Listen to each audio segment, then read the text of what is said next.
This manhwa about surviving the apocalypse begins with betrayal like so many others. The protagonist Zhong Xiaoyang is now hovering over a cage full of zombies, and the ex-girlfriend laughs and mocks him. She reminds him that all his friends are dead. He shouldn't worry, soon his life will be over too. When Xiaoyan thinks back, he can't forgive himself for what happened. It was entirely his fault for trusting an evil woman who deserved to die. She is the real villain here, but she's not intimidated by Xiaoyan's threats. She found a guy stronger and richer. Let the man take down Zhong. The fatty didn't mind helping, offering to slowly torture Xiaoyan for the girl's pleasure. He mockingly thanked Xiaoyan for the supplies. Thanks to his generosity, they would be able to live comfortably for a few months. The conversation came to an end, and Xiaoyan fell right into a cage of bloodthirsty zombies. For these creatures in this world, only fresh flesh is needed and every day will be considered a feast. The guy could only scream in pain and dream of revenge against Gui Jin's ex-girlfriend and fatty Li Shuxiang. Suddenly, he came to his senses and heard Gui Jin's nasty voice. The girl was demanding some kind of explanation. Gui Jin wanted to know why the guy still hadn't put her name on the house documents. Doesn't he love her? Xiaoyan was trying to figure out what was going on and thought that maybe he was back before the apocalypse. In his past life, he was cheated by Gui Jin, taking his inheritance and leaving him homeless. Then the apocalypse began and the world was plunged into chaos because of the zombies. But Xiaoyan survived and built a safe zone with the help of friends. They could live there for months thanks to good supplies. Gui Jin then reappeared, pretending to be in need of shelter. She had won Xiaoyan's sympathy again, but now he thought it was foolishness. The next night, she opened the gates of the safe zone to enemies who wanted to destroy them. Then Gui Jin demanded 400,000 yuan ransom and a house if he wanted to marry her. She was sure that Xiaoyan was enchanted by her beauty and couldn't see her true character. But this time would be different. He won't let her manipulate him. One must act carefully so as not to hurt oneself. Gui Jin gave a week to fulfill the requirements or the wedding would be cancelled. Xiaoyan politely opened her doors and kicked her out of the house, assuring her that he understood everything. Gui Jin wasn't used to this kind of attitude and didn't understand what had happened. Why had her slave Xiaoyan become so persistent? Now, having gotten rid of the traitor, Xiaoyan must begin preparations for the apocalypse. It was a month away, and we had to prepare immediately or it would be too late. Suddenly, he received a notification. The apocalypse system was activated and he was given a mission. The assignment was called, Preparing for the Apocalypse. You had to have a plot and a year's worth of supplies to complete it. For completing the task, he could get 10 points for the system store. Xiaoyan was pleasantly surprised by the bonus. System, tasks and rewards, maybe something else was needed? Really, he didn't know what he could buy at the store. There were loot boxes and potions to improve physical strength. However, this did not distract him from his hunger. Xiaoyan remembered how he had saved every penny in his previous life, so this time the guy decided to order himself a fancy dinner. He ordered his own food with delivery. In a month zombies will be everywhere, we need to take advantage of good food. A few hours later, the food was delivered. Xiaoyan had never allowed himself such an expensive takeout meal with 3 stars. He decided to start by sampling pork in soy sauce for 300 yuan. It was incomparable to what he had eaten in the apocalypse. Just divine and so good. Not stopping there, our hero devoured the food greedily.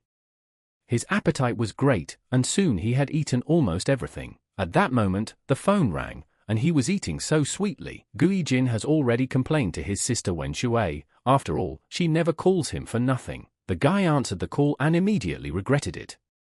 Immediately there was a shout when Shuya demanded an explanation for his treatment of her sister. Gui Jin wanted proof of his love.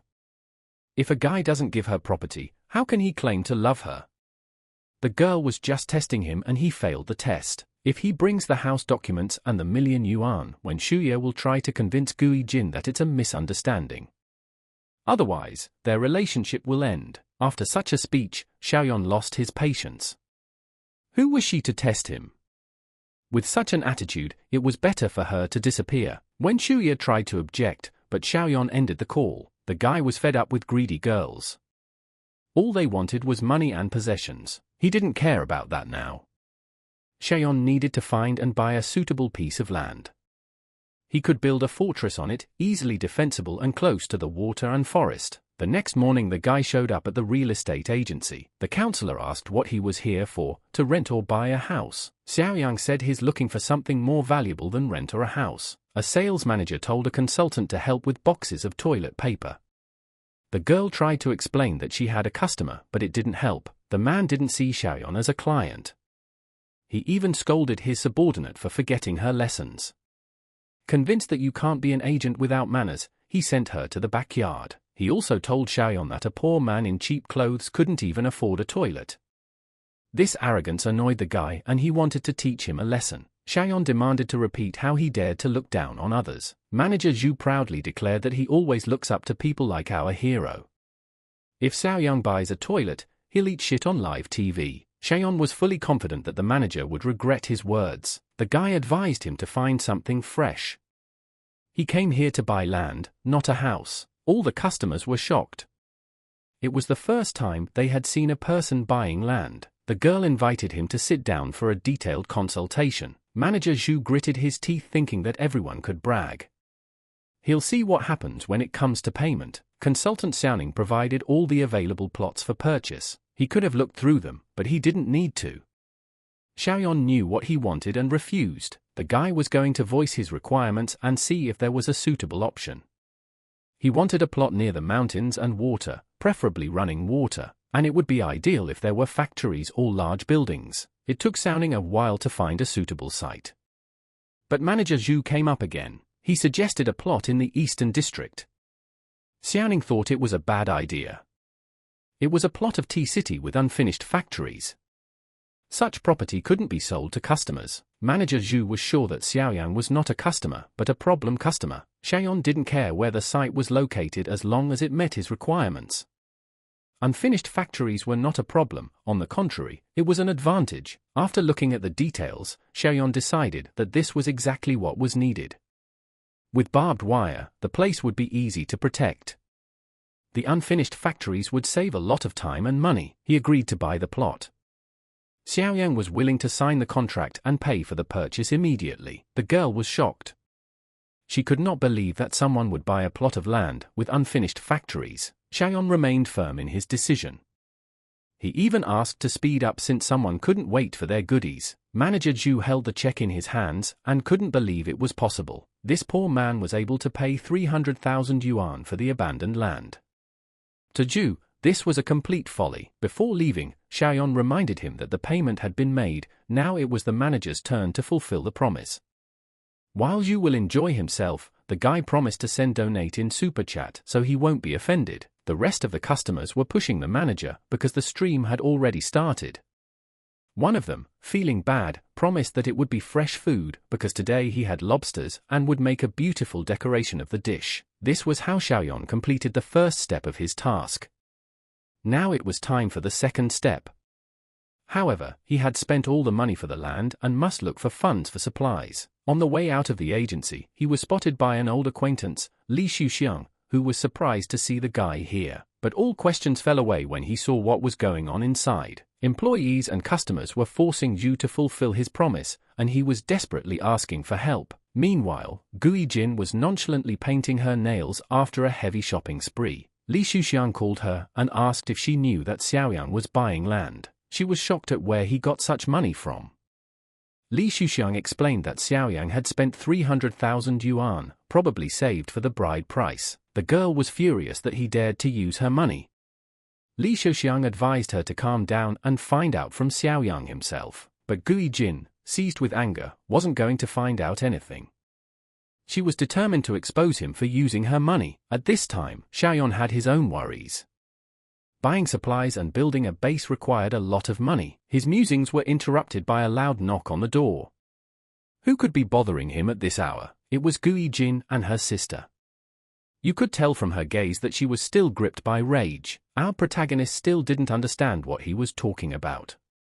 What does this woman want from him? What language is she even speaking? Gui Jin, determined to expose him, claimed that he used the bride price money to buy the land. That means the land is hers now. Xiaoyang didn't know how to respond to her crazy accusations. He decided to explain it in a way that even any fool would understand. He has enough money, but he won't spend a penny on her. Besides, he knows about her relationship with Li Xiaoxiang. Gui Jin didn't understand how he knew about their connection. Was he really following her? Her sister suggested that everyone calm down and tried to settle this little misunderstanding. However, Xiaoyan was not going to waste his time on them. Gui Jin was not his girlfriend, but only Li Xiaoxiang's toy. He closed the door abruptly in front of her. Her presence irritated him. Gui Jin was still shocked how he knew that she and Li had always been careful when meeting. Her sister also didn't understand why her sister didn't share such important information. Is she really dating this older man? Gui Jin assured her that it was nothing serious. They had only rented rooms a few times. In such a situation, they had to return home. They had to come up with a new plan. They had no other choice. Since her sister ruined everything, when Shuya decided to act on her own and intended to charm Xiaoyan, need to share with Sis. The next day, Xiaoyang arrived at his site with construction workers to find out how long it would take to rebuild the factory. Foreman Li analyzed and summarized the results. The walls had to be reinforced and towers had to be built. It was also necessary to install barbed wire. The doors and windows also needed to be reinforced. All these works took a long time, but Foreman Li asked another question. What kind of force could have offended Xiaoyan so much? Why would he need such a fortress? Xiaoyan advised him not to ask unnecessary questions. Knowing unnecessary things doesn't lead to anything good. The guy just wanted to know how much it would cost. The foreman assured him that it could not be done in a month. Odanko Xiaoyang knew many people who were willing to do the work. Li said that the workers' lives were more important. This surprised Xiaoyan because it was the first time he had met a foreman with a conscience. But it turned out that it just required a lot of money. The guy asked for an immediate price. Foreman Li calculated the cost. Completing the project in a month would require round-the-clock work. The cost would be 6 figures. The price amounted to 20 million yuan. They needed a deposit of 5 million yuan. Then they could start work right away, but this option didn't suit Xiaoyan. He wanted them to start work immediately. The guy will transfer the money within a week. If he can't, the land will be theirs. Suddenly, when Shuya appeared at the construction site, the guy obviously didn't expect to see her. The girl boldly hugged his arm and asked him what he was doing here. Xion was already so tired of her. In his previous life, she had disinherited him. This time, he wanted her to pay in full. Her attempts were in vain. He could clearly see her true face. When Shuya asked if he had bought this land and remarked that the view here was magnificent. I guess Xiaoyan wants to build a villa here, but whatever he was building here was none of her business. The guy told her to get her hands off him. It surprised her that he was acting so strangely. Before, her touch had made him blush and worry. But today was different. Xiaoyan simply turned away and began instructing the construction workers. When Shuya couldn't let this opportunity pass. Since Gui Jin had messed up everything, she must leave and the land would be hers. Xiaoyang returned home and pondered how to get more money. He mortgaged the house and only got 3 million yuan. It wasn't enough for the first phase of construction. But selling a house in the apocalypse didn't matter much. At this time, there was a knock on the door. It was Li's grandfather's neighbor, a rich old man who wanted to buy the 3rd floor. Xiaoyan didn't agree to sell, so the old man was making mischief. Did the man come to complain that Xiaoyang was allegedly making noise at night or clubbing? It was a lie. Xiaoyan went to bed early. Why don't you cut the crap and go somewhere else? The guy pretended to be tired and agreed to sell the house. The old man was flabbergasted, but Xiaoyang put up a condition of 5 million in advance to pay off the construction loan. The old man thought for a long time, but finally agreed and demanded to sign the contract. For Xiaoyan, this was not a problem. The old man would still die when the apocalypse started. After transferring 5 million and a loan from the bank, the guy was able to raise 8 million. Now it was necessary to fulfill the second task and get the desired reward. It is necessary to prepare thoroughly for the disaster. The largest supermarket was perfect for this. Xiaoyang started stocking up on food for the year. People looked at him like he was crazy and avoided confrontations. He was dragging many carts to the cash register. People didn't understand why he was buying so many things. They laughed, thinking him a fool for believing in the apocalypse. But their opinions didn't matter. What mattered was that Xiaoyan completed the task and got 10 points. He spent all his points on a box of supplies. The purchase was successful, and he received the mysterious box. It turned out to have a ring of level 1 space, 500 cubic meters. He realized that in this space, time stops and objects do not deteriorate. This was incredible luck. Xiaoyan felt that this box mattered. The guy got a new assignment, 10 years of supplies. You could get 20 points for it, but suddenly he was summoned by the supermarket's head of security. He was informed that some madman was causing trouble. It turned out to be Xiaoyan's acquaintance. The security chief's name was Yang Dao. He went to the same school as Xiaoyan and worked for a local bully. He used to extort money from school children. And Xiaoyan had frequent conflicts with him. Xiaoyan didn't expect to meet him here today. Yang Dao demanded that he put all the things back where they belonged. Xiaoyan replied that he hadn't changed at all. But he wasn't going to return anything. The customer is always right, after all. Is this really how customers are treated? Then Yang Dao demanded payment right away. For an hour the cashiers collected all his merchandise. Finally, they calculated the total value of the goods. The total came out to 56,000 yuan. Yang Dao immediately insisted on payment. Our hero didn't hesitate and paid by credit card. The transaction was successful and the security chief was stunned. He was about to leave, admitting his defeat, but Xiaoyan stopped him. Yang Dao didn't realize what was going on.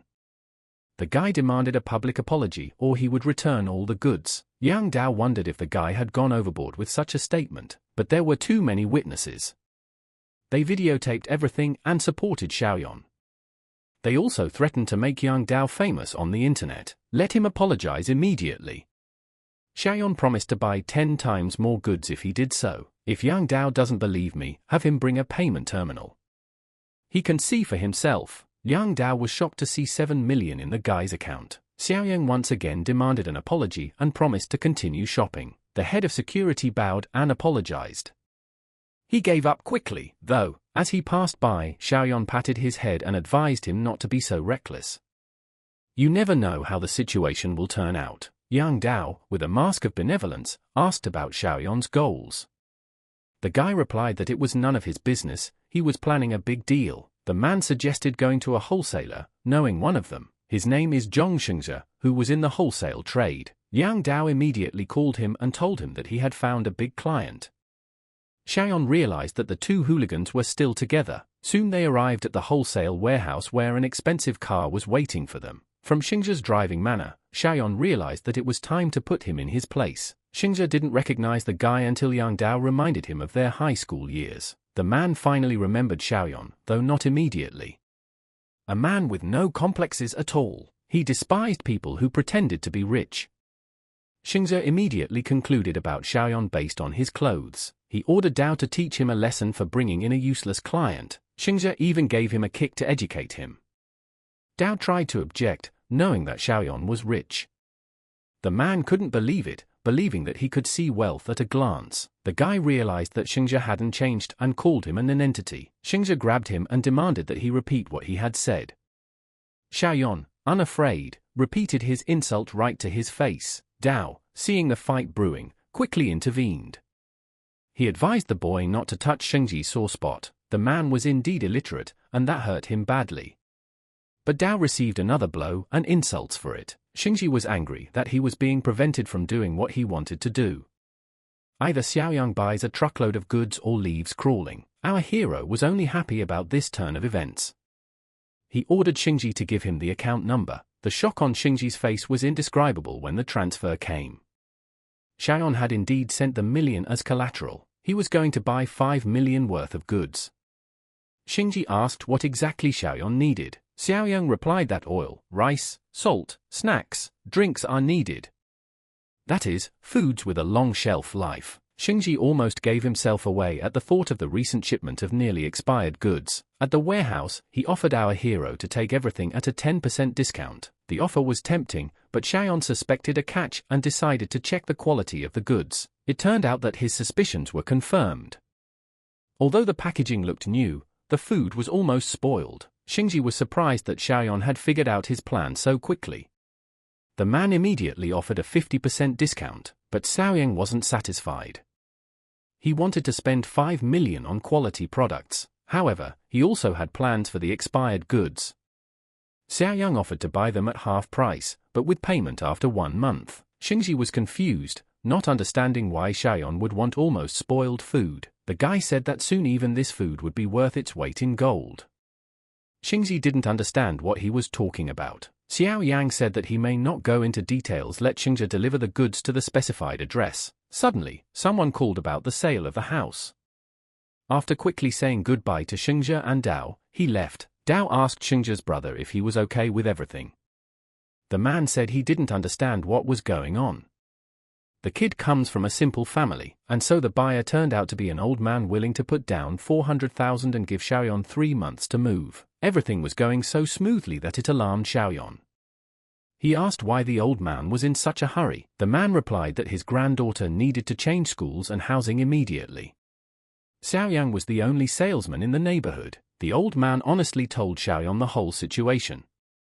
The boy asked if he was afraid that the price might be raised. The old man panicked and started begging me not to do it. It was all his savings. Xiaoyan wasn't someone who took advantage of people's kindness. He confirmed the deal and signed the contract. The old man was very happy because now his granddaughter had a place to live. He was so kind that he apologized for distracting the boy from his work. Realizing how honest the old man was, Xiaoyan felt that they could not survive the apocalypse. Xiaoyan called out to the old man and asked for his address. Maybe in the future, they would meet again. Later, the guy arrived at his land, where a construction site was underway. The foreman greeted the owner. After informing the foreman that the money would be coming soon, he inquired about the progress. Almost 80% of the construction was complete. The wall thickness and protection was as he had requested. The warehouse was ready for use. This was great news. Xiaoyang immediately called Xingji and ordered him to bring supplies. Soon the warehouse, more like a shelter, began to fill with resources. Perishable foods had to be put separately. By evening, under Xiaoyan's strict supervision, everything was ready. When all the workers had left, Xiaoyan decided to evaluate the work done. Everything had gone according to plan, and he was able to exhale. At the same time, the system sent a notification that the assignment was complete and 20 points. Opening the system store, Xiaoyan noticed a new box of awakened abilities. This would allow him to gain superpowers before the apocalypse began. The guy immediately bought one box without hesitation. When he opened it, he got a level 1 ability, Mind's Eye. This ability was able to detect hostility in a target. Xiaoyan was pleased, considering it one of the best ones to start the apocalypse. The system didn't let him relax, sending him a new assignment. Now he had to get a lot of weapons. Xiaoyan was satisfied as this was exactly what he had planned. It was time to prepare for the upcoming apocalypse. With a new assignment, Jiang Xiaoyang found himself in the city's nighttime black market. The haggling and hustling of buyers with sellers was everywhere. In general, fraudsters were numerous. Suddenly, he noticed Li Xuxiang. He is the one who tricked Gui Jin in the past apocalypse. He tried to bring down the price of the fake jewelry by getting the seller to concede. Jiang Xiaoyan wasn't expecting to see him today, but it was logical. That witch, Gui Jin, fell for the fakes. Looks like he found a shop with promising merchandise. Sharp blades lay on the floor, each deadlier than the last. He finally found what he was looking for. Sitting down in front of the salesman, he asked if he had something more serious. The military-looking salesman didn't appreciate the cryptic innuendo and tossed Xiaoyan the sharpener, offering to sharpen the knives himself. Xiaoyan pointed out that the knives were too soft, he needed something sturdier. After realizing the guy's hint, the salesman became serious and asked him if he had any problems. His annoyance was interrupted by the sound of a notification of a 200,000 yuan transfer to his account. Jiang Xiaoyan smiled and showed the receipt after transferring through the QR code. It was his way of reassuring the clerk and showing that he was serious.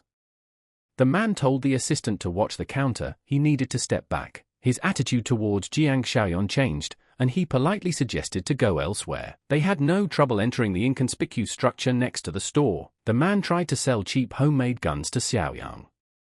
They cost 3,000 yuan and the ammunition was inexpensive. Xiaoyang immediately refused. That got the salesman excited. He still has a lot of trump cards up his sleeve. After all, he offered replica revolvers for 5,000 yuan apiece. Bullets cost 5 yuan each. For Xiaoyan, It was acceptable, but not enough. However, he had already deposited 200,000 yuan in advance. This junk didn't interest him at all. Confused by the mention of prepayment, the man asked what he meant. The guy explained that the transfer was a 10% prepayment for a 2 million yuan order. The seller started to worry about the origin of this customer. Xiaoyang said that usually his people handle such matters, but he was here and didn't like unnecessary questions. The man, feeling serious, asking him to wait, he hurriedly left. He quickly closed the front lock and looked around the neighborhood through the window just in case. Upon returning, the salesman whispered to Xiaoyang that he would take care of the matter. He needed an address to finalize the deal in 2 days and would only accept cash. When Jiang Xiaoyang left the room, the man was already treating him like a VIP customer. The guy unluckily returned to the street of the night market because he ran into Li Shucheng. Li noted the unexpected encounter at the black market. Now he understood why Xiaoyang was spending so much. In the same way, he also mentioned Gui Jin. Li decided that Xiaoyang had probably listened to a lot of advice and now wanted to sell everything and go into the shadows. Ignoring Li's words, Jiang Xiaoyang decided to test his new ability. Guy opened his mind's eye and noticed a faint aura illuminating his gaze. He saw an indicator with a smiling face above the salesman and an angry one above Li Shuxiang. This ability was useful as he had expected. To test her, he started insulting the fat scum cheating Gui Jin. That girl was also a second-rate commodity, so it was only natural. The fat creep's indicator got even angrier, and he started cursing. It was like he'd just gotten an injection. Seeing this, the vendor intervened and asked if the fat man was bothering him. Xiaoyang called Li Shuxiang an enemy. Taking the hint, the salesman assured him that he would teach the fat man a lesson. The guy agreed, but asked him not to go too far, as he had plans. Seeing the guys approaching, the confident Li Shuxiang from earlier began to panic. The salesman pulled out his baton and ordered his guys to start infiltrating. The fat man was quickly put down and left in the dark street. The guy's shoe marks were left on his face and suit. This event only made him more disgusted with Xiaoyang. 2 days later, both parties met at the warehouse at the appointed time. In front of Xiaoyang was a truckload of crates. It was exactly what he wanted. The arrival of the weapon signified successful completion of the task, and he received 10 system points. Inside the crates were heavy weapons, rifles, pistols, and gear. The system also added a bonus physical enhancement potion, +2. Holding up the syringe, he was pleased with the unexpected bonus. The potion was twice as effective as the one sold in the store. Wasting no time, he took aim at his vein to see what the potion could do. He had expected a mild prick, but the potion caused excruciating pain. His physical score was about 5 points. With an increase of 2, that's almost a 40% increase in strength. Realizing this, he opened the system store and immediately aimed for another potion. He decided to take this advantage to the limit. He needs to use another powerful syringe. After that, his physical index reached 8. He was now 60% stronger than a normal person and wanted to experience that. Seeing the iron bars in the warehouse, Jiang Xiaoyang decided to test his strength. He took one of the thick rods that are usually used for reinforcement. Throwing it up, he kicked it as hard as he could with his foot. The impact visibly bent the thick bar. The bar crashed violently into the wall next to it. His punch was so powerful that it left a dent in the wall. With his current strength, his arms were practically weapons. He would be confident even at the beginning of the apocalypse. Keeping the new weapon in plain sight was foolish, so he hid it in the spatial ring. He simply pointed his ring at the truck and everything was instantly consumed. If things went as in his memories, the apocalypse would begin the day after tomorrow. He didn't have much time for the rest of his work. He couldn't forget the old man who had begged to sell the house for his granddaughter. Zhong Xiaoyan had survived many dangers, but he had always helped those in need. He decided to send the old man the supplies he needed. It would be a small contribution to the survival of the old man and his granddaughter. It was also his way of repaying his debt for the apocalypse funds. The next day, Xiaoyan arrived at a dilapidated house in another city. Without GPS, finding this place would be impossible due to its secluded nature. I could see that the old man wasn't rich to rent such cheap accommodation. The apartment was on the top floor of an old building without an elevator. Walking to the door, Xiaoyan knocked. He thought it would be better if he got the supplies from the ring beforehand. Boxes of supplies began to fill the hallway. The old man shouted that he would be right there. The man opened the door thinking it was the landlord. After all, he had promised to pay the rent next week. But when he saw the young man, he realized it was Mr. Jiang. With him were boxes that filled the hallway and stairs, which confused the old man even more. Xiaoyan said he would explain later. First we had to get the boxes inside before the neighbors noticed them. 10 minutes later, they dragged all the boxes into the apartment. The old man was surprised that the boy didn't even look tired. Xiaoyan looked around the room, assessing it as a possible hideout. The front door was sturdy enough. Then he asked the old man to listen to him carefully. The boy explained that the supplies should be used wisely, enough for 6 months from tomorrow. As he was about to go into more detail, a family photo caught his eye. The old man was still confused. There was a proud old man and his granddaughter in the photo. He seems to know this girl. To Xiaoyan's surprise, the girl in the photo was his girlfriend from the first apocalypse, Shan Shan. He immediately asked the old man if her granddaughter's name was Shan Shan. The old man was even more surprised, for he had not told her name to the young man. The expression on the guy's face darkened. He hurriedly asked where the girl was now. The granddaughter was still at school. They were about to draw up the transfer papers. Xiaoyan remembered how the girl had grieved over condemning her grandfather to death in the early days of the apocalypse. Grandpa Shan Shan risked everything to save her. He bravely infiltrated a school infested with zombies. In that timeline, he would save her but die himself. As her loyal assistant in her past life, Xiaoyan was determined to prevent Shan Shan from being in such pain. The guy turned to the old man and announced that the house was no longer for sale. The old man panicked, thinking that Mr. Jiang was backing out of the deal, but Xiaoyan gave him even worse news. Tomorrow, the world will turn into hell. Shan Shan's home and school will become irrelevant. They need to pick her up and take her to safety. The statement only made the old man more confused. Xiaoyan was in a hurry and didn't take into account how unbelievable the apocalypse news sounded. Explaining it to the old man was not easy, so Xiaoyan suggested to imagine how scary it was to live under starvation. The old man replied that of course it was scary, but starvation in peacetime is impossible, right? Realizing that words would not convince the old man, Xiaoyan decided to show the matter in action. He instantly put all the boxes of supplies back into his storage room. On top of that, the guy took everything else from the room as well. When he finished, the old man looked at the empty room. The old man didn't understand what had happened. Was it magic? Xiaoyan stated that he has superpowers and can see the future. The old man must listen to him to survive and save Shan Shan. The next step is to pick up the girl from school.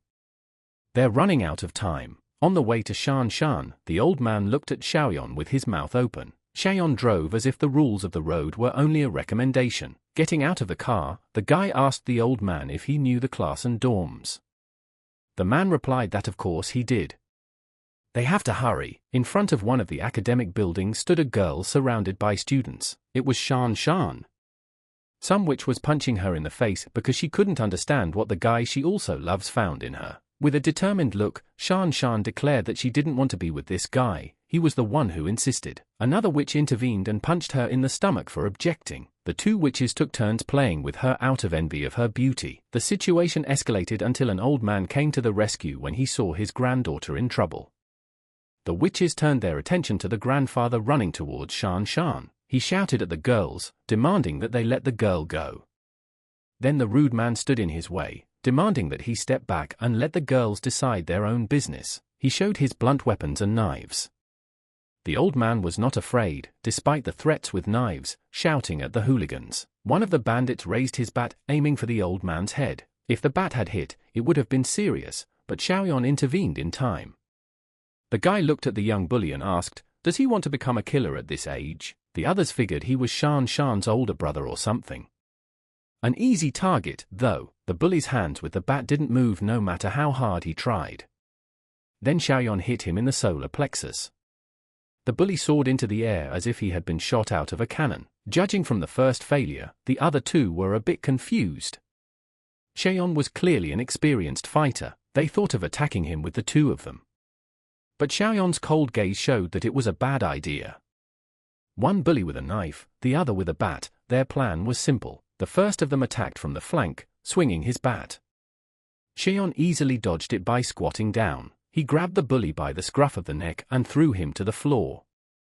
It was enough to make the bully howl in pain. The remaining bully rushed over with a knife in his hand.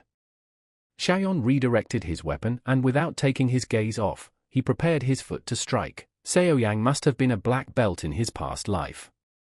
The blonde man was clearly in pain from such a blow. The fall ended with his face hitting the floor. His new body was already showing its usefulness. After potions and improvements, his reaction speed increased.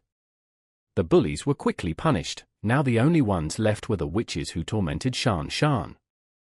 Zhong Xiaoyan now supported equal rights and equal fights, so he gently slapped the bully's cheek. It had been so long since anyone had given her such pleasure. She hadn't expected this. The force of that gentle clap was considerable and her cheek flushed. For the other bully, Xiaoyan decided to give the same thing she was doing. Since she likes pulling hair so much, let her take it as a game. With a murderous look, he put the stick of smoked sausage to her neck. The frightened witch cried out in fear. Everyone around heard a sharp sound and a piercing scream. It seemed that the girl had hurt herself with the sausage. Xiaoyan didn't even blink. In the first apocalypse, he had done a lot of things for survival, and his instincts remained. The ladies stared in horror at the result of his actions. The bully fell to her knees, and did not realize, was it really true? Don't worry, our protagonist isn't that violent, at least not yet, at the moment. He just gave her a short haircut and humiliated her in front of everyone. That's not eating shit. The girl screamed that she would not let this go unpunished. He paid no attention to her threats and scattered her hair over her head, adding to her humiliation. The guy said that long hair could save her life in the coming days. Everyone was puzzled by his words. Xiaoyan shouted to Shan Shan that they needed to leave and the sooner the better. Grandpa insisted that his granddaughter would get into Mr. Jiang's car and everything would be fine. He also informed her that she would no longer be going to school. With a mad look, he said that hunger was coming and we had to think about survival. But the granddaughter didn't believe him. She's decided that Grandpa fell for a scam. Don't let her believe this man. Xiaoyan watched as she worried that Grandpa might have lost the money. The guy was glad Shan Shan was safe and promised to protect her. When Grandpa's words didn't work, he intervened. He confessed that the rumor of hunger was coming from him. Shan Shan realized for a moment that she didn't know who this guy was. This was the first time she was seeing him at all. Jian Xiaoyang introduced himself and let her just call him Brother Xiaoyang. The girl thanked him for his help at school. Xiaoyan assured that those guys didn't have much time left. Now she was wondering if sudden hunger was possible. The guy admitted he invented famine for simplicity. Hunger in peacetime is impossible. In fact, the apocalypse is coming. Let the girl watch the news on her phone and she'll know if he's right. Shan Shan took out her phone and saw a strange video. It showed a man detained at the train station talking about the end of the world. Some people thought he had rabies. The man was biting people but talking about smog. The video showed him fighting back and biting people again. From that point on, chaos ensued. Just as Xiaoyan expected, the apocalypse was on its way. Tomorrow would officially begin the first day of the apocalypse. Toxic smog will cover several provinces. All living things will be affected by this smog. It will get to the point where many people will mutate into mindless zombies roaming the streets. Some of the people who survived the smog will also not escape the cruelty of the zombies. After an agonizing death, the victim will become one of them. Shan Shan, being from the new generation, should know about zombies. Her ideas about zombies are based on movies, but it's hard to accept it as reality. When the chaos starts, everyone will realize it's not fiction. However, they got stuck in traffic when it was important to get back to base. Even the emergency lane was blocked. The old man started to panic as they were in a stationary position. But Xiaoyang reassured him, saying that they were safe. They have a few days, but a small outbreak of zombies nearby cannot be ruled out. An expensive Mercedes drove through the emergency lane, overtaking everyone. When the traffic jam cleared a little, the car clipped Xiaoyan. That reckless driver almost crashed into them. Xiaoyan was justifiably indignant. Xiaoyan didn't understand how one could ride around putting everyone in danger. He refused to give in to the scoundrel, but the black Mercedes wouldn't back down. Everyone's stuck in traffic, but reckless drivers won't get a break. A man from a black Mercedes pulled up and started swearing at Xiaoyan. The old man advised to avoid trouble as the driver was rich and influential, but Xiaoyan had no intention of retreating. He wouldn't hesitate to respond aggressively if there was a threat. They were stuck in traffic for an hour, but it dissipated. However, the problems were not over as the brazen driver chased them again. This was beginning to seriously anger Xiaoyan. The rich bastard couldn't calm down and deliberately annoyed them. He rode closely and taunted them. It was a classic case of road rage. The old man asked Mr. Jiang to let the situation go, but Xiaoyan decided not to relent, given that the apocalypse was upon us. The guy played on his fear, and he almost crashed. He'll know how to drive next time. The rich and pooped driver called the traffic police and accused Xiaoyan. He'll show that he's no joke. When they reached the headquarters, it was already night. The old man was shocked by the scale of the complex. Shan noted that the place seemed excessively large. It's like a whole city. Xiaoyan told them to rest, because tomorrow everything would change when the world entered hardcore mode. But in the morning the guy looked calm, with coffee in hand, standing on the observation deck. Shan woke up and found him. After sleeping for a long time without studying, she felt a sense of freedom. Xiaoyang said then it was time for a tour of the fortress. They called their grandfather and Xiaoyang showed them the reinforced concrete walls. Also the gates that are made of steel. Protecting the fortress from humans or zombies would be easy. He reminded them that only the three of them have access to the inside of the fortress. No one could be allowed in without his permission. Shan thought that this meant death for the survivors outside. Xiaoyan didn't answer directly and told them to move on. He explained that the apocalypse would intensify the evil in people. Kindness will only lead to death. The guy decided to show them a place that would serve as a refuge for normal people. It looked like an apartment complex with containers. Xiaoyan explained that in his absence, people could live in them. But without his permission, no one would enter the fortress. Grandpa agreed. Next they went to the food storage area. He wanted to show what could be allocated to other people. When they entered, Xiaoyan checked their intentions. Fortunately, he saw the trust in their eyes. The guy proceeded to show the supplies, explaining the immense importance of the weapons. Shan got a crossbow and Grandpa got a shotgun. Xiaoyan reminded him that the weapon must be controlled. It must not fall into the wrong hands. In the middle of the tour, he received a notice of a new task. After meeting with Shan, he must reunite with Zhongqi. This notice surprised our protagonist. He saw an arrow pointing to Zhongqi's place in the city. The guy had already planned earlier to make friends, and this was a bonus. Before leaving, he reminded them to follow the rules. When asked where he was going, he said to recruit a team. The arrow pointed to a KTV bar. In one of the rooms, friends were drinking and singing karaoke. Zhongqi went out into the hallway with a friend to go to the restroom. The guys immediately went out into the corridor. The drunken Zhongqi accidentally hit the girl.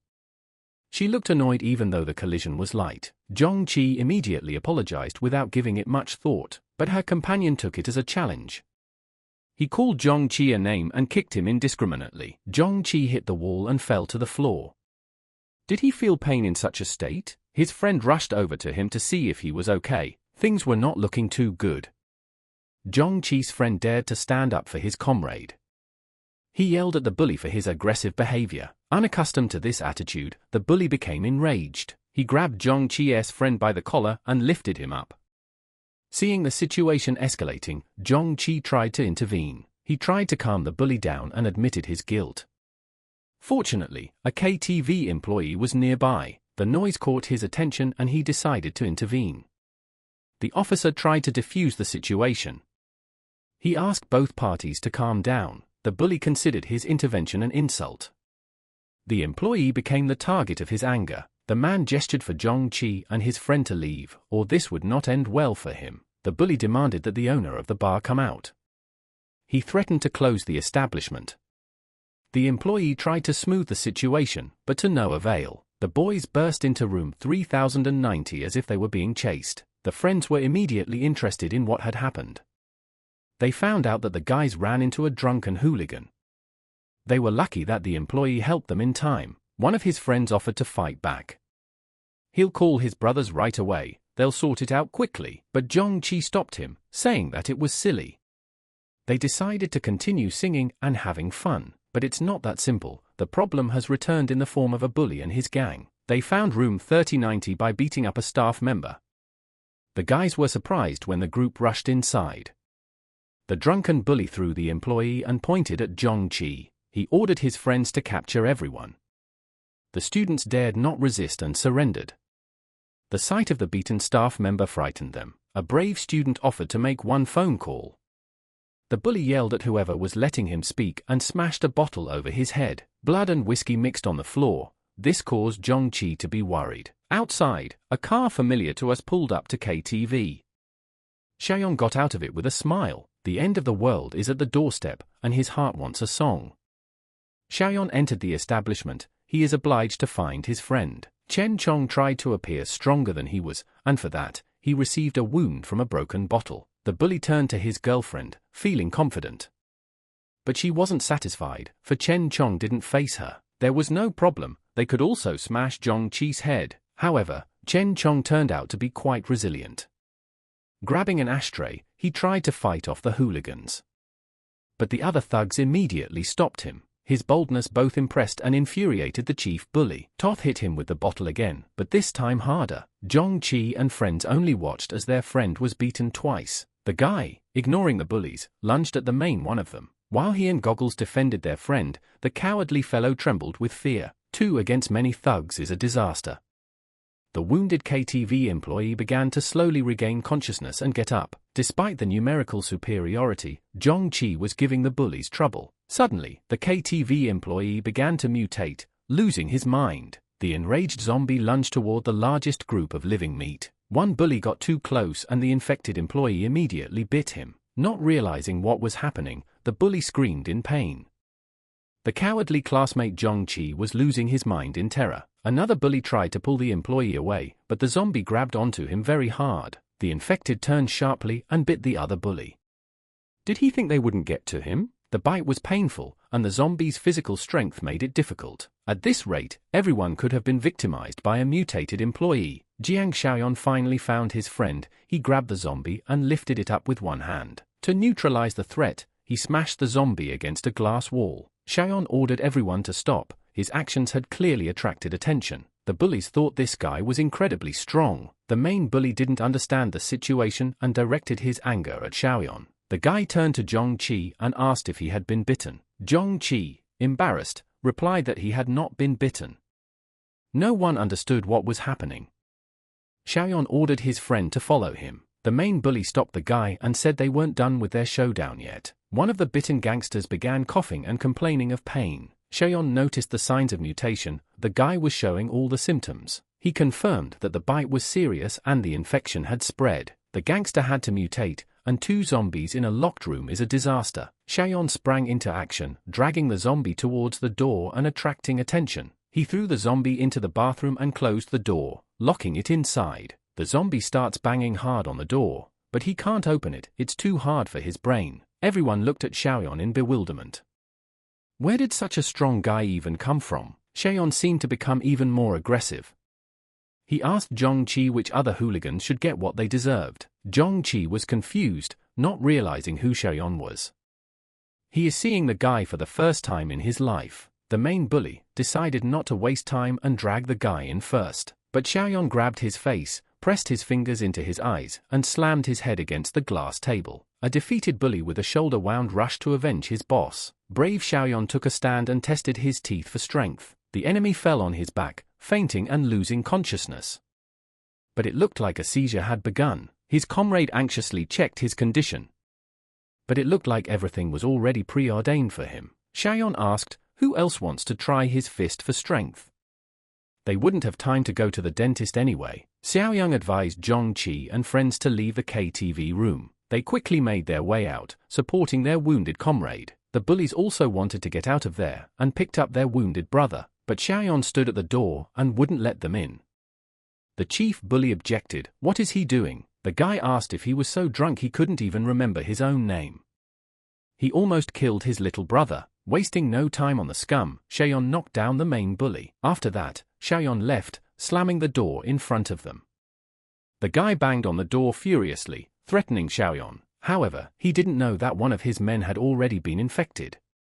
The zombie bite had accelerated the mutation process. The enraged zombie gangster rushed at the boss. It looks like they can't escape. Xiaoyan held the doorknob tightly while the gangster gnawed on his friends. One of the KTV employees, frightened, approached Xiaoyan.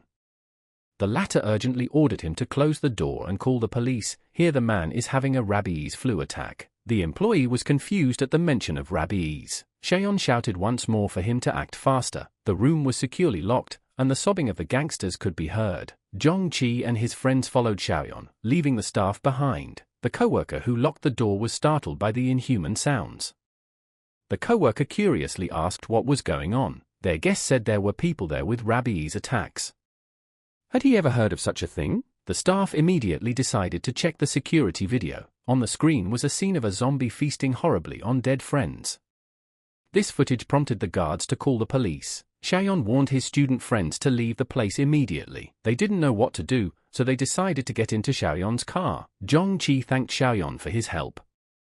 He was wary since they hadn't been introduced to each other yet. Xiaoyan introduced himself and lied that he was hired to protect Jong-chi. Coward asked, "Has the rabies flu been confirmed?" The internet said it was a fake.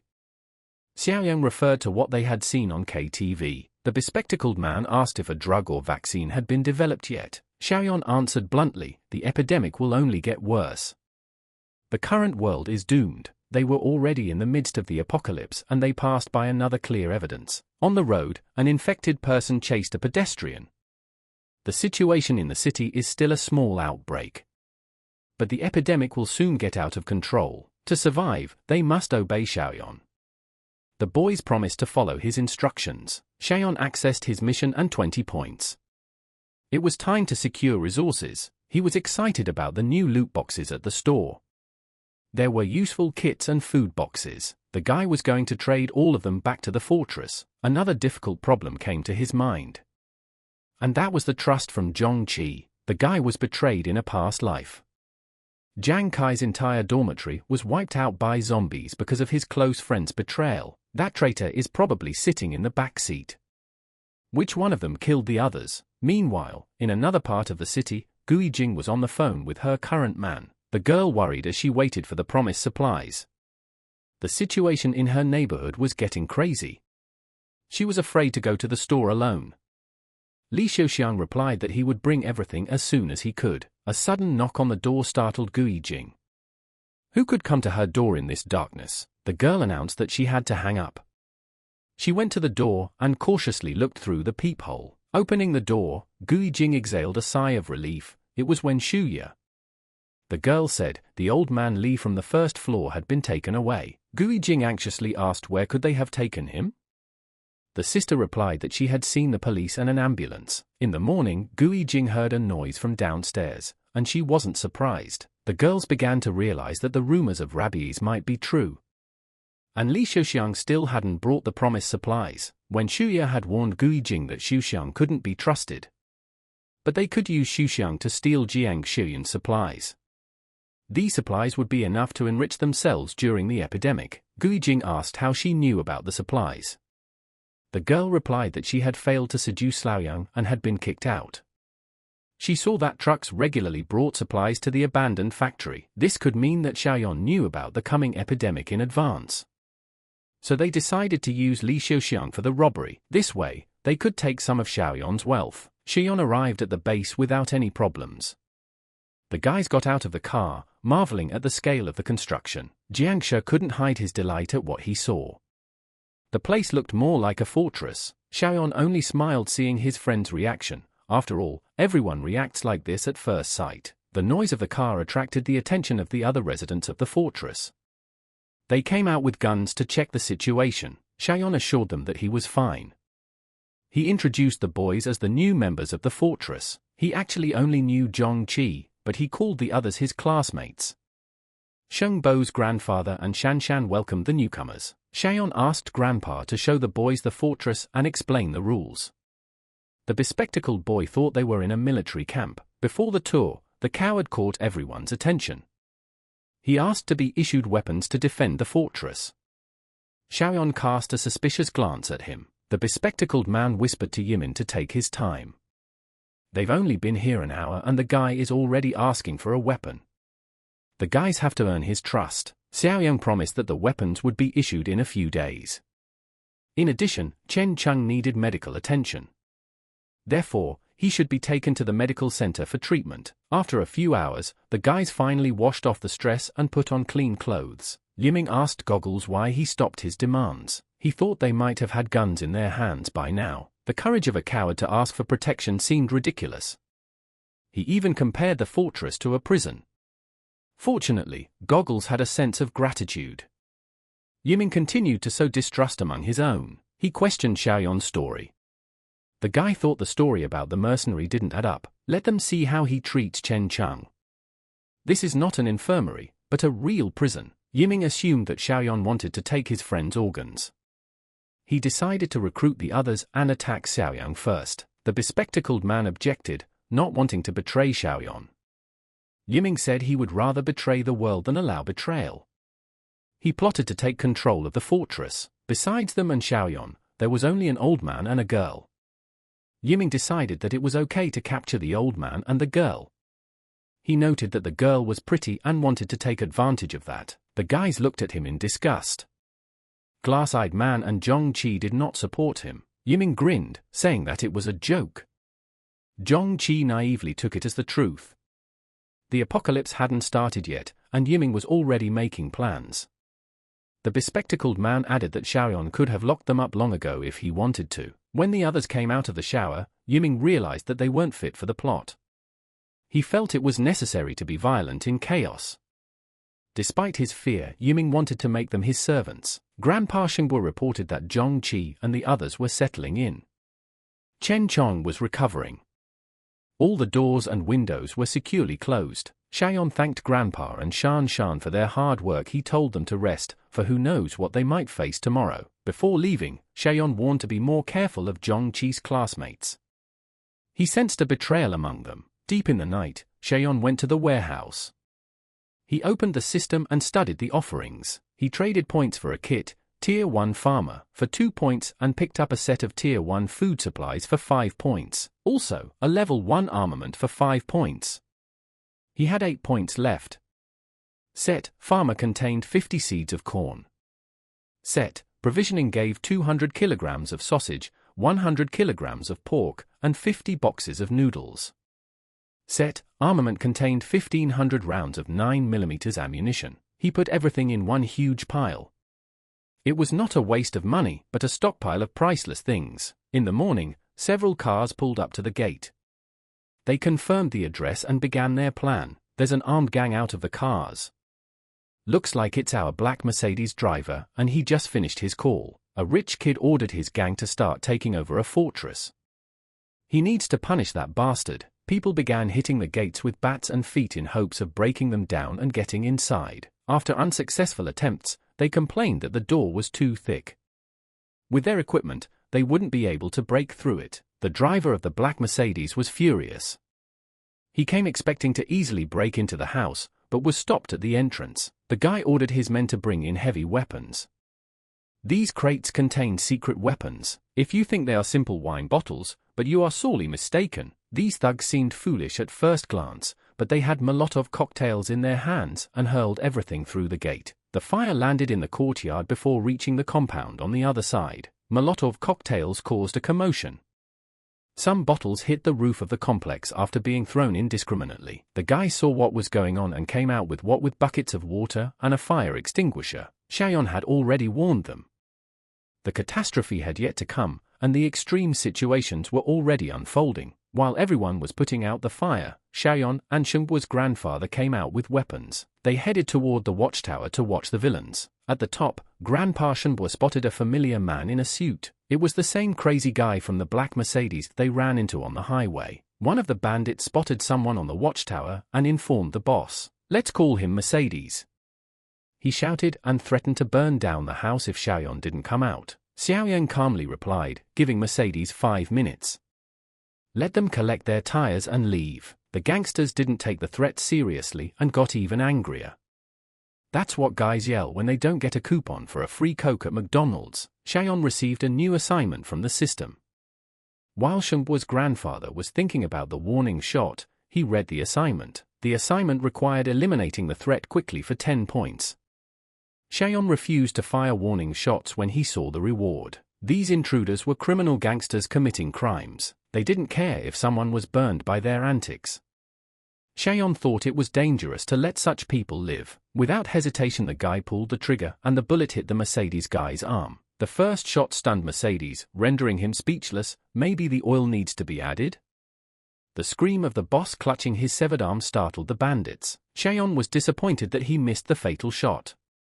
Apparently, his skills had failed after a long peaceful existence. The bandits saw the machine gun and hastily retreated behind their cars. The boss ran first, but Xiaoyan was the type to see things through to the end. They rained fire on his territory and he responded in kind. Just lead up their asses. Well, more than that. Boss almost crapped his pants on the way to the car. He got into the car and ordered the driver to get out immediately. He didn't care about his arm right now. He needed to protect his ass. Grandpa Shenbo was worried as he watched the car drive away, but it was no cause for alarm. The guy was aiming at the fleeing car, continuously firing automatic weapons and punching them. Grandpa noticed how the young man aimed, fired, changed magazines and reloaded without a single extra movement.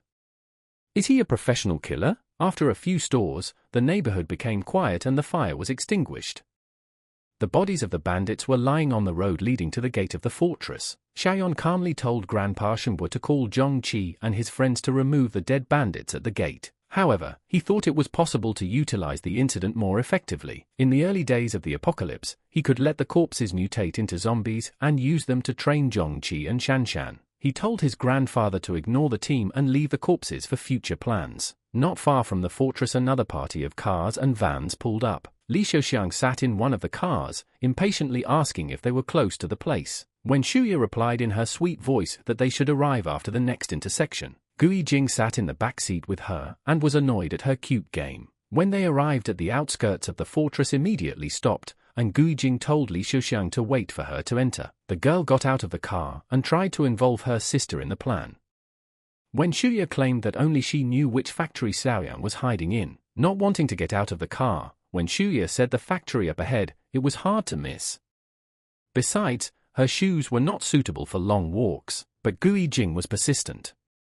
The girl yanked her friend out of the car, ignoring her pleas to at least take the phone. In the end, when Shuya was forced to go with her even though she didn't want to get further involved, in the car, Li Xiaoxiang told his boys to be ready for action at any moment. He'll take the lead and the vans of guys should follow. The wagons were filled with young lads and experienced bandits ready to invade the fortress, not knowing what awaited them. When Shuya complained that she didn't want to be dragged into this mess, but Gui Jing saw through her ruse, believing she was making a move on her gangster sugar daddy. They had been scheming and deceiving for too long not to know all the tricks. But she was wrong. When Shuya actually dressed up and embellished herself, hoping to catch the loser Xiaoyan, as they approached the gate, the girl saw a gruesome scene ahead. The road was filled with corpses with bullet wounds, indicating a shootout. When Shuya was greatly frightened, begging Gui Jing to come back and drop the plan. Judging by the blood, the corpses seemed to have been lying there for some time. Gui Jing assumed that it was the two groups fighting over Xiaoyang's supplies. If the hardened criminals died, perhaps Xiaoyan didn't survive either. It didn't matter if he died, they needed the priceless supplies. When Shuya wanted to leave the matter to Li Xiaosan and his guys, but Gui Jing decided to check if the factory gate was closed. However, they did not know that the corpses of the bandits had already begun to mutate under the influence of the virus. When Shuya said that this gate is very tightly closed and there's no way for them to see what's inside. Does that mean Jiang Xiaoyan is safe? Shan shouted, who were they? And how did they even find this place? When Shuya replied that they were Xiaoyang's friends. And Gui Jing interrupted, saying that she was his girlfriend. Shan informs the guy that there are two women outside the gate. One of them claims to be his girlfriend. Gui Jing now realized why that bastard Xiaoyan had suddenly changed his attitude. He had just found himself a new girl. When Shuya feels that she doesn't need to show that she's upset no matter what. Let her focus on the task at hand. And let her remember that the woman upstairs has a crossbow. Does she think Li Xiaoxian will be able to handle her? Gui Jing told her to relax. Her man took a few guns with him.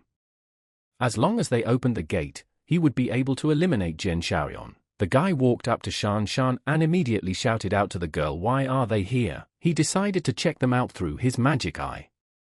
He is very interested in their intentions. The indicators on both of them were red. When Shuya was happy to see the guy, the girl asked, Couldn't they just come and check on him? Xiaoyan was surprised. Are they worried about him? If he's not wrong, that scumbag Li Xiaoxiang should be nearby, right? How many people did they bring? What kind of weapons do they have? The girls were shocked at the guy's statement. How did he know everything? Xiaoyan decided to scare the girls a bit. They didn't understand if the guy was crazy. Why shoot them? When Shuya tried to calm her sister down, let her not provoke him. Guijing doesn't believe the guy has the guts to shoot her. The guy replied that it would be too easy for both of them. Suddenly, the girls noticed the very people behind them who were supposedly sick with rabid flu. Xiaoyan confidently told them that he wanted them both to die at their hands. They were lucky to dodge the first time, but will they be able to stay uninfected? The girls ran as fast as they could. Guijin shouted to Li Xiaoxiang to save her. The man at this time didn't understand what was going on and what was all the shouting about. He finally saw this crap. How did rabies patients get here in the first place? Li Xiaoxiang immediately informed his guys that the rabies flu was coming towards them. Tell them to turn around immediately, they are leaving. Guijin yelled to his boyfriend, but he decided that his life was more precious and just left. The girl called him all the beautiful words there are in this world. She doesn't want to die like that. Guijing threw her purse at Wen Shui's feet and she immediately fell down. Wen Shui vowed to take revenge on her. These were her last breaths as a human. The crowd of zombies instantly infected her. Guijing realized that she was saved. And thinks that Wen Shuya deserved it. The mission of the usual threat has been accomplished. Now the guy has a new mission. It's called street cleaning. Shan was painful to look at. The girl asked, did these guys turn into zombies out of the blue? Xiaoyan informed her that this was indeed the beginning of the apocalypse. The air was now filled with more sources of alien infection. The dead in the open air quickly mutate into zombies. Even the injured or people with poor health have a high risk of mutation. The girl said she understood. The guy told her to call everyone. We need to have a meeting. At the meeting, Xiaoyan informed everyone to stay indoors in the coming days unless there was an emergency. You should keep windows and doors tightly closed and allow your body to gradually adapt to the infection. This will greatly reduce the risk of mutation. Zhongqi suddenly thought of his friend Chen Chong. What would happen to him since he was badly injured?